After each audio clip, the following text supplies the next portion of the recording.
5 মাসের বাচ্চাকে বাইরের খাবার দিয়ে আরম্ভ করে দিলাম। অনেকেই প্রশ্ন করতে পারেন এত দ্রুত কেন দিয়েছি। আমি আসলে আমার ডক্টরের পরামর্শ নিয়েই তারপরে খাবারটা দিয়েছি। যদি আপনারা কেউ এই খাবারটা বাচ্চাকে দিতে চান দিতে পারেন, তবে অবশ্যই ডক্টরের পরামর্শ নিয়ে নেবেন।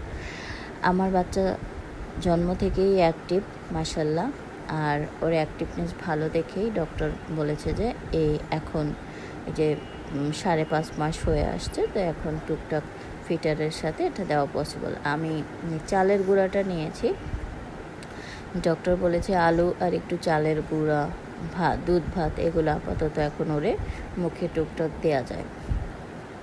আমি আজকে যে মিশ্রণটা তৈরি করেছি, এই মিশ্রণটা তৈরি করার জন্য আমি 2 ভাগে চাল নিয়েছি, সিদ্ধ চাল আর হচ্ছে পোলাওয়ের চাল।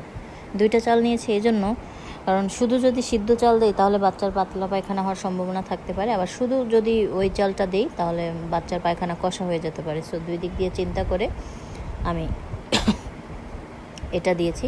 পাশাপাশি একটু বাদাম দিয়েছি, 2-1 টাকা। এই বয়সে বাচ্চারা বাদাম হজম করতে পারে না, তাই অনেক বেশি বাদাম না দিয়ে অল্প একটু পরিমাণে বাদাম দিয়েছি।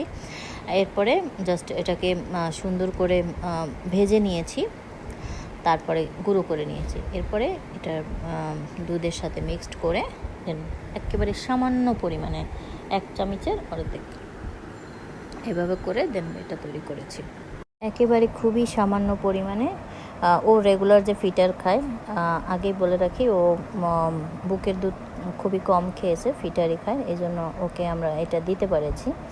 তো ফিটারের সাথেই ওর ফিটারটা যেভাবে বানাই ওর সাথেই একটুখানি এই চালের গুঁড়োটা দিয়ে জাস্ট জাল দিয়ে বানাই। সর্বপ্রথম এটা দিয়ে দেখতে হবে আগে ও হজম করতে পারে কি না, বাচ্চাকে আগে দিয়ে দেখবেন। আমরা দিয়ে দেখেছি ও হজম করতে পারে বিধায় আমরা আবার ওকে এটা রানিং করেছি।